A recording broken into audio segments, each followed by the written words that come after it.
আহ বাবা, এই গরমে আর পারি না। ধান ডাঙানো কাম আমারে ভালো লাগে না। আমি শহরে গিয়ে কাজ করব। এই ধান কাম আমারে মানায় না। তোরা কি লাট সাহেবের বেটা? তোদের কাম ভালো লাগে না? লেখাপড়া তো করিস না, তা কি করি খাবো? সারা দিন খালি টোটো করি ঘুরে বেড়াইস আর মোবাইল চালাইস। ওই টাকা করতিকা আছে? ফেদলান না পারি, ধান ডাঙাও, নইলে কমর গুড়ি ভাড়ে দেম। তে কি রে, তোরা ধান ভাঙে জীবন ছাড়ি দিবি? আর একটু ঘুরে আস। আর কইস না, জীবনটা খাটতে খাটতে তেজপাতা হয়ে গেল। তাড়াতাড়ি ডাঙাও।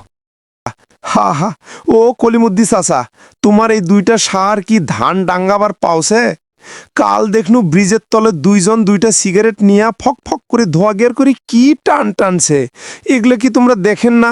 চাচা, তোমরা মুরব্বী মানুষ, এত বড় একটা মিথ্যা কথা কইতে তোমার লজ্জা করছে না?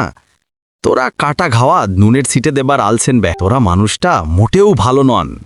তোমরা যে কি তা আমরা জানি। তোমরা সব জায়গাত শুধু ঝগড়া লাগাত। এ তোরা যে কি তা তো মুই জানোই। তোরা যে ব্রিজের তলত সিগারেট খাইস এটা মুই আগে থেকেই টের পাসু। তোরা যে 6 নম্বর ভদ্র তার কাওলে লাগে।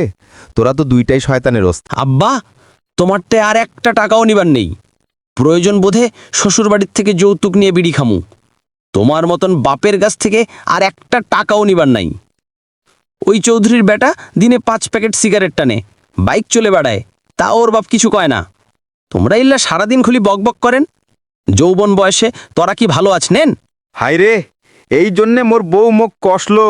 বেটাগুলাক ভালো করে শাসন করেন, না হলে তোমার নাখান চরিত্র হইবে। মুই মোর বউয়ের কথা শোনো নাই, ওই জন্য মোর বেটাগুলা ব্রিজের তলত সিগারেট টানছে। যত দোষ নন্দ ঘোষ। আমরা কি আর বিড়ি খাওয়া শিখ নয়? তোমরাই তো বিড়ি খাওয়া শিখাছেন। ছোটবেলায় তোমার পকেট থেকে চুরি করে খেয়াই তো শিখছি। আমরা যদি বিড়ি খাওয়া শিষ্যই, তোমরা আমার বিড়ি খাওয়ার ওস্তাদ। থাকো তোমার সংসার নে, আমরা দুই ভাই চলো।